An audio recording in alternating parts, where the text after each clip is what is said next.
This isn't a politically based channel, but I had an opportunity to hear Tim Sheehy live and in person, his message, and it was at our local bar, the Lost Cabin Bar in Twin Bridges, Montana, and I was able to record it. So I'm just posting this to give everybody an opportunity to hear the real Tim Sheehy, because his opponent is the highest paid senator for contribution money for campaigning than any other senator in the entire United States. And there isn't the kind of money behind Tim Sheehy to put out the numerous ads that John Tester puts out.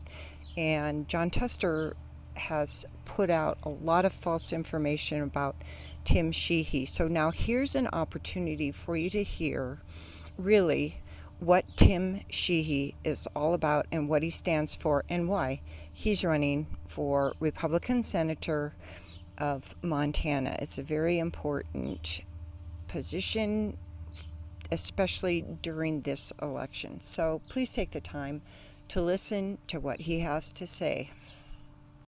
I'm Tim Sheehy. Those are also my pronouns. I've been a he/she for 38 years, and I can tell you, going to elementary school in the 80s with that last name was not fun. It was like being a boy named Sue. So, but now I'm a protected species, and they can't make fun anymore. It's great. So, that is a joke, obviously, but that's the country we're living in right now, where a guy named Bob has to tell you he's a man, and a woman named Shelley has to tell you she's a woman. It's ridiculous, and that's just one indicator of what's happening to our country, a country I love, I fought for. I did 5 deployments overseas as a Navy SEAL. My wife was a Marine Corps officer. We met in the military, so she fought also during our nation's longest war as a Marine, and we came home after I got wounded to start our businesses here in Montana. I was not born here. You can hear it from me. I'm one of those evil out-of-staters that I can't control. I can't control where my mother's womb was when I came out of it, and I guess that's a terrible thing. But at the end of the day, I wish I could have grown up in Montana. That's our adopted home. We have 4 young children we're raising here, but I'm here now, and I'm proud to be here. And how I ended up here, just because we're in this town, Twin Bridges, that bar down the way there. I don't know, probably 15 years ago, I had way too much to drink, more than I should have in the Blue Anchor. And I was here as a SEAL. Our SEAL team came here to train in the mountains. So Granite Creek Ranch, right down the road, Bill Woods, if you know him, right down by the Miller Ranch. So they have a ranch up on top of the mountain, and we use that ranch for sniper training. So I came out and got my team. Before we go to Afghanistan, we practice high altitude mountain shooting up and down. We do high altitude parachuting up into the mountains in Glacier Park. We do horseback training and pack muling all the way up the Continental Divide, high angle rope rescue, medical training, all that stuff. So we'd come out here and basically start in Twin Bridges and make our way up through Butte to Glacier, and we'd spend months at a time out here getting ready before we go to Afghanistan. And the first Montana rodeo I ever went to was right here at the Madison County Fairgrounds. And and if any of you ever remember rodeo, where there was a whole bunch of football player looking guys standing around getting way too drunk, that was probably me and my SEAL team here, because then we hung out at the Blue Anchor till God knows what time, and I'm sure I was like, who the hell are these random guys here? But it was a good time. So anyways, my wife came and visited me on one of those trips, and we decided, hey, this is where we're gonna, whenever I get out of the military, we're going to come here and raise our family. And we thought that would be 10, 20 years down the line, but I ended up getting wounded, so it was sooner than we thought. And I had an idea for a company to fight wildfires, because we used aircraft with infrared cameras to support our teams during the war. And I saw how effective that capability was to protect us on the ground. So I wanted to take that same capability that was life-saving for us during the war and see if I could help other people with it. So we started our company, Bridger Aerospace, in my barn, just me, my wife, and one other veteran from the war. And we thought maybe we'd have 5 or 10 employees one day, but I'm proud to say that our all-veteran founding team, we bootstrapped with all of our savings. We created over 400 jobs and started right here in Montana. And I tell you that because you hear a lot of ads about what a bad dude I am, because I made money and started a company. Well, you know what? I'm proud of the fact that me and my fellow vets who fought for this country, we didn't come home and ask for handouts. I'm wounded, I got a VA disability. We came home, we invested our money, we risked everything and started a company that's not just been successful, it does a really important public service for all of us. When your farm and ranch is under threat, you know, and you see that water bomber come over the hill, that's the difference between life and death for some people. And just last week, you know, you might have heard, you know, we lost wasn't my team, but another, we lost a firefighting pilot just last week up in Helena. Yes. You know, and that fire was an accident, terrible, but also totally unnecessary. You know, when you look at how our federal agencies are managing our land, you know, they are not putting the interest of our citizens first. And when you hear all these hits against me about public lands from Tester, you know, I'll tell you it's one thing, because they're scared of me, because for a living, I'm a rancher and I'm a firefighter. I understand what's going on with our federal agencies and what they're doing to our public lands, and they're afraid that when I get in there, I'm going to pull the leash back on all these agencies that are so far overreaching. You know, they're taking away rancher grazing leases and giving them to conservationists. The EPA is telling ranchers what they can and can't do with an irrigation ditch because it's a navigable body of water. They're telling us, you know, I got a fence line with a Forest Service grazing lease that I can't graze anything up there because there's 6 feet of deadfall, and they won't let me go clear it. You know, it's crazy. And they want to call it public lands. It's not public lands at all. It's lands that are owned and controlled by environmental groups 2,000 miles away. And my stance on public land is very simple. If it's public, it stays public, but we as a local should have more say in how it's managed. Like, public land should be controlled by the public, not by a bunch of environmentalists 2,000 miles away. And that's my stance on public land. Thank you. When you get asked by your fellow hunters and fly fishers, oh, I hear Tim's going to sell public land, you tell him, hey, that's bullshit. He's not selling any public lands, but what he is saying is, us as the Montanans who live here, when I share a fence line with a BLM lease, I should have more say over what happens on the other side of that fence than some guy in New York City who comes and visits to fly fish for a week. All right? You know, when I have a Forest Service road that goes through my property and I use that, and I have a lease on that Forest Service, I should have more say in what happens there than some, you know, environmental student in Seattle. It is our land. It's public, but guess what? We are part of the public. And right now, our public lands are not serving the public. They're serving a very small amount of environmental advocacy groups. And if you need ammo to talk about that, do some basic research online. Anybody know what the largest landowner organization in the nation right now is? What government agency? The Bureau of Land Management owns and controls more acres than anybody else in the country. Anyone know who runs the BLM? A lady named Tracy Stone Manning. She's from Missoula. She's a convicted eco-terrorist from Missoula. Tree spiker. Yes. And she was John Tester's environmental policy assistant, director, everything for like 30 years. And he specifically picked her and put her in charge of the BLM when Biden won because, as you know, the Senate, one of the important jobs of the Senate is personnel. They decide who's Secretary of State, Secretary of Defense, who's going to run the Bureau of Land Management, who's going to be our Supreme Court justices. And they put her in charge of the BLM, and she is a radical environmentalist. And that's why we're seeing, they're talking about pulling out all the dams of the Snake River. They've already made conservation equivalent to grazing on grazing leases. They're talking about carbon footprint for firefighting operations.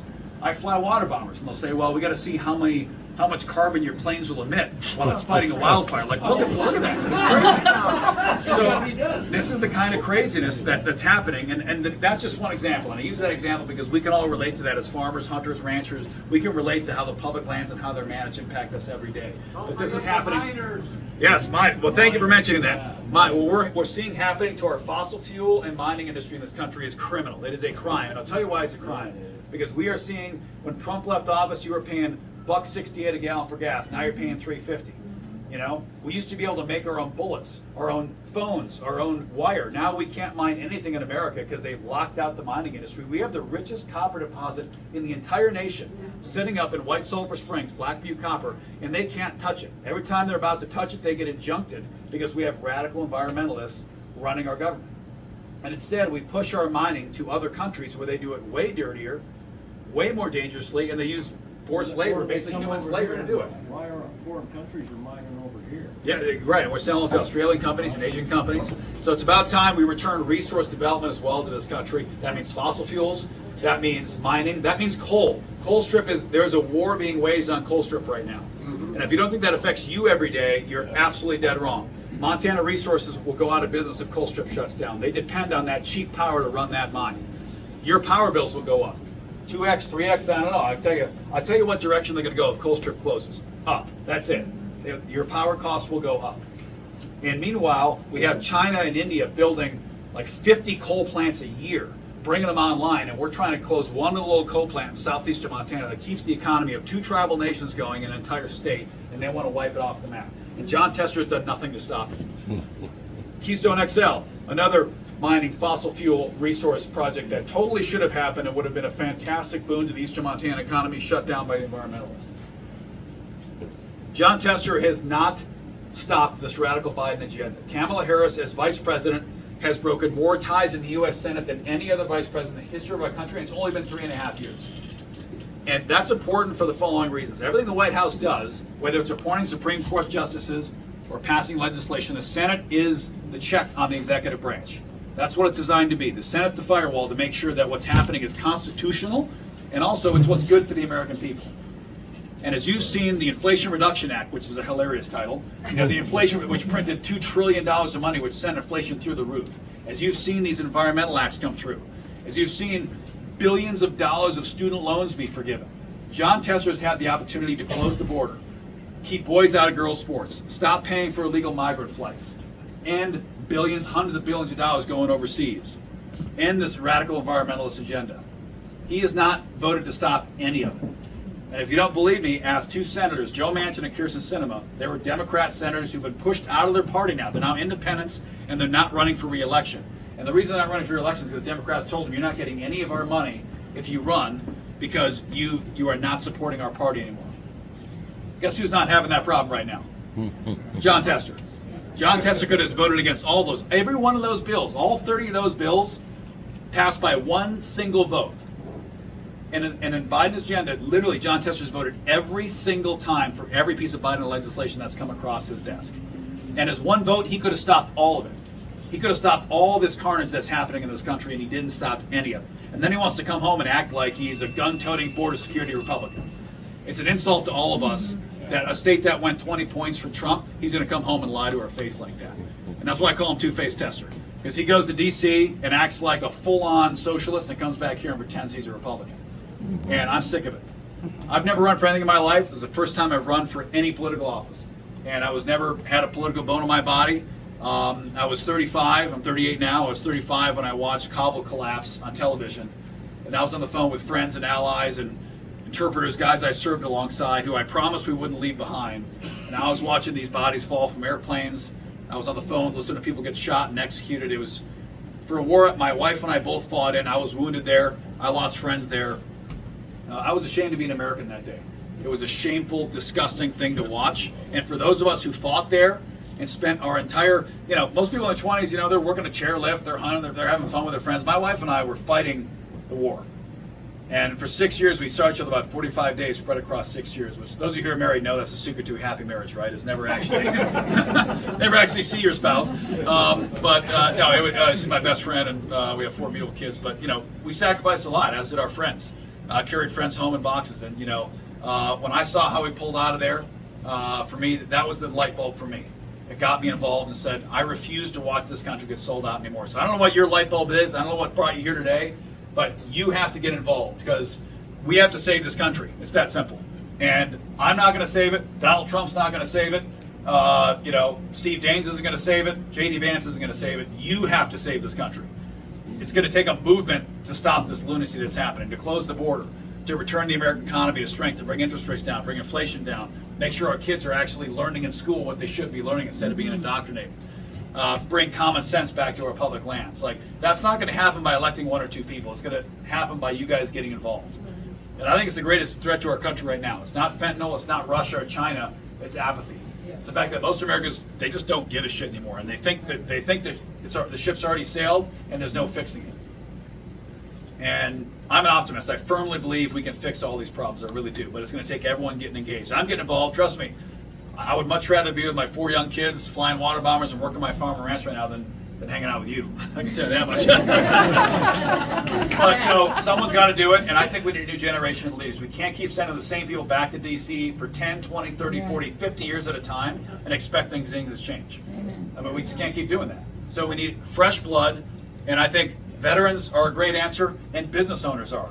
Sign on the front of a paycheck and balancing your checkbook for your business at the end of every month, that's very different than signing on the back of a paycheck. You start to figure out what makes things tick, and we have too many people in that building out there that have been lawyers their whole lives, lobbyists, career politicians. They've never balanced a checkbook. They've never made payroll, and most of them never worn the uniform either. So it's about time my generation steps up. We got enough 85-year-olds running this country. We need to get the next generation in there and save this place. So that's one thing. I'm sure you've all seen all the Shady Sheehy ads. He seems like a great guy. He's got a yacht in the Caymans. His ranch is twice as big as my ranch, and he seems like a great guy. It sounds like a lot of fun. It's more fun to be Shady Sheehy than Tim Sheehy. But it's very simple why you see that. It's because John Tester, who's a 30-year politician, he can't run on anything he's done. So his only answer is to run ads telling you how terrible I am, and they're all lies. The public lands thing. It's because I've been fervently advocating for years that we need better management of our lands, and we should stop handing the management of lands to bureaucrats. And for that, they want to say, I want to sell your lands. No, I'm just tired of bureaucrats running. They tell you I'm some crooked crook. Well, when I come home from war and I start a business, it's not easy starting a business from scratch.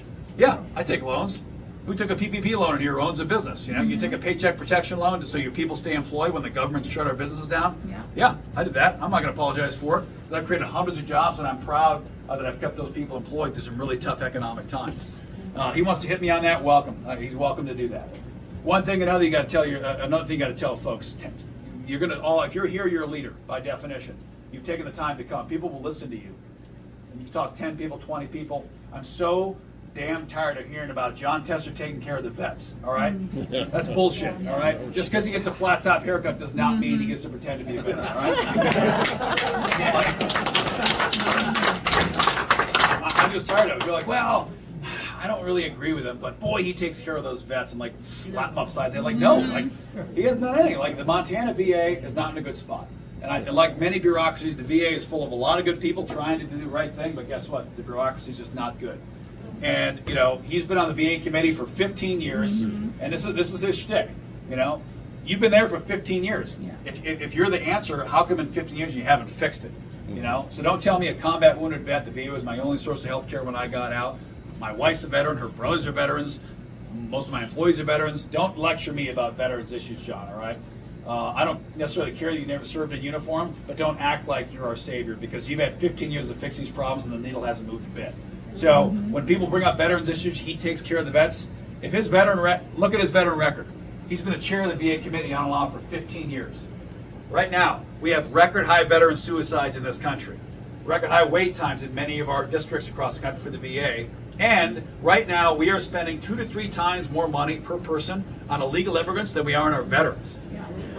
If you come across the border illegally, you're getting free health care, a new pair of shoes because you burned yours up walking here. They give you a free pair of shoes, free lodging, free health care, and they give you a plane ticket around the country wherever the hell you want to go.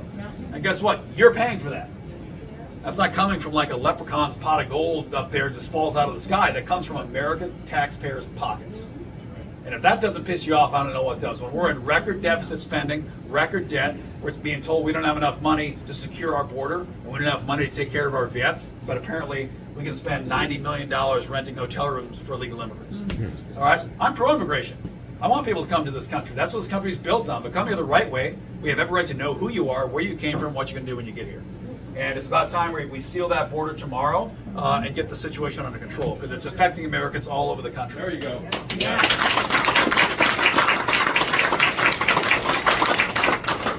If Montanans show up and vote this cycle, we will win. It's that simple. Like, we'll beat John Tester in a landslide. The biggest concern is people taking the time to vote. It's like 55% voter turnout. And the vast majority of people know that John Tester is not the answer. And most of the reason he stays in office is because every 6 years, they spend $200 million on character assassination ads on his opponent. It's not that people love Tester. It's like, well, this other guy seems like such a shithead that I'm not voting for him. I guess I'll vote for Tester. And that's their strategy. They know it, and they accept it. Instead of giving someone to believe in, they give someone to hate. And I don't believe that's weak leadership. As a good leader, you want to inspire people and make them excited about your cause and what you're going to try to do, not just hate somebody else. That's weak leadership. So I'm on that message of optimism and hope. We're the greatest country in the world. I'm privileged to have been born here. We all are so lucky to be Americans that we can't sit by and watch our country collapse in front of our face. I refuse to do it. I'm stepping in and doing something about it. I'm asking you to do the same thing. Get out there and talk to people, put up signs. I don't even need your money. Don't give me your money. Give me your time and give me your support, because that's what's going to bring us across the finish line. few other things you'll hear about. You know, you can hear these negative ads. I don't put ads up to combat them because, frankly, I got finite money. This will be the most expensive election in American history per vote, ever, of any election. And the reason it's so expensive is because John Tester this is publicly out there. You can Google it, even though Google's a liberal filter, it will still give you this. John Tester is the #1 recipient of lobbyist money of any candidate in the entire nation, including our presidential candidates. #1. Numero uno, not 3, 4, 5 or the top 10%, #1. He gets all that money because they want him to stay exactly where he is, which is rubber stamping these socialist bills coming across the Senate. So he's the #1 recipient of it, and he's also the #1 recipient of out-of-state dark money spending per capita. They pour money in to this state to keep him in office because they want him to sit exactly where he is and keep doing what he's doing. And that's why you see so many commercials out there. So when people ask why we don't have as many commercials, well, because when I get campaign dollars, I'm hiring staff, we're knocking doors, I'm buying signs, and I'm doing this. Been in all 56 counties in the state, every VFW hall, every rodeo. I'm looking at people now, I'm talking to them, shaking their hands, saying, hey, here's who I am, here's my message, here's what we're going to try to do. Meanwhile, John Tester's hiding out in D.C. and putting up lies on TV. So those are two different strategies. I think it's pretty clear which strategy Montanans are going to respond to, and that's this, walking around meeting everybody in person. Yeah. So that's what we're doing. All right, I'll leave you with a couple of quick thoughts because I want you to be informed voters. We are a constitutional republic. We're not a democracy. All right? There's a big difference there. Yes, we democratically elect our people, but the way our government functions is as a constitutional republic. The Senate is a very important piece of that. Chuck Schumer and Nancy Pelosi, they've all said what they intend to do with the Senate if they keep the Senate, because they have it now.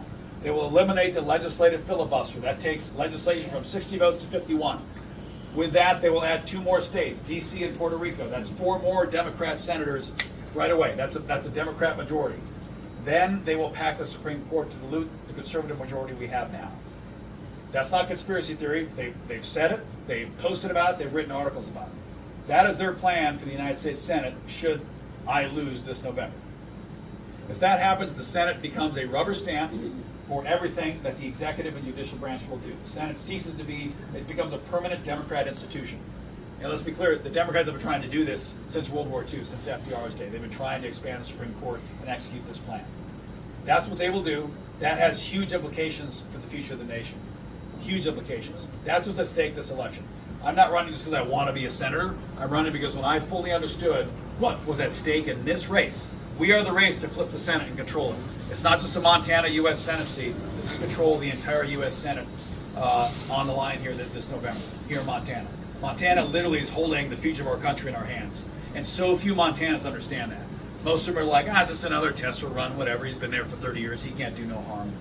This is what's at stake. It's not just replacing an old worn-out socialist with a new face and new ideas. It's also the controlling vote for this very important structural body for our republic. So realize how important this vote is for you and your communities, for your kids. I got 4 kids, 4, 6, 8, and 10. We homeschool them, basically because, my wife's a Marine Corps officer. She's a super sharp lady, Naval Academy graduate. She can do whatever else she wants, but the most important job for her in the world is being a mother. And she knows that, and she's proud of it. And as a result,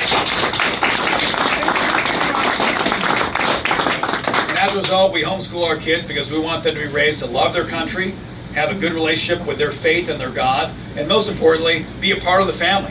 I don't want a school system, but public schools, some towns are great, some towns not so great. There's great teachers out there. There's also systems in place that are not teaching our kids the history of our country. They're not teaching them to believe in their faith, and they're pulling them away from their parents. We've got to get the government out of our classroom, out of our churches, out of our businesses, and we've got to return American values to the dinner table and to our churches. And that's what we're trying to do. I'm going to stick around for a bit and make sure I can answer any questions you have and just keep mingling for a while. I appreciate you taking the time today. Our nation's at a crossroads, and as I've hit all 56 counties in the state, what I've heard from people is just frustration. I've heard they're fed up. And really what they want is they want common sense back. Yeah. Like they don't care what party will give it to them, they just want it back. And what does common sense mean to most Montanans? They want a secure border, safe streets, good schools, cheap gas, cops are good, criminals are bad, boys are boys, girls are girls. So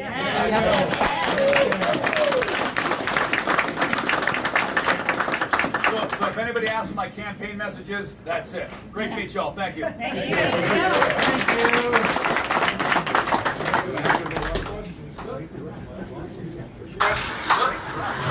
Okay, folks, this is the Tim Sheehy we need to be sharing and letting the public know about.